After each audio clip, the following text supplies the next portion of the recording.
చక్కని సీతకి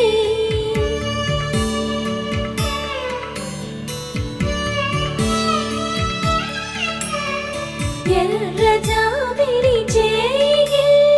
రాముడేడని అడుగుతుంటే చూడలేదని పెదవి చెప్పే చెప్పలేమని కనులు చెప్పే నల్ల పూసైన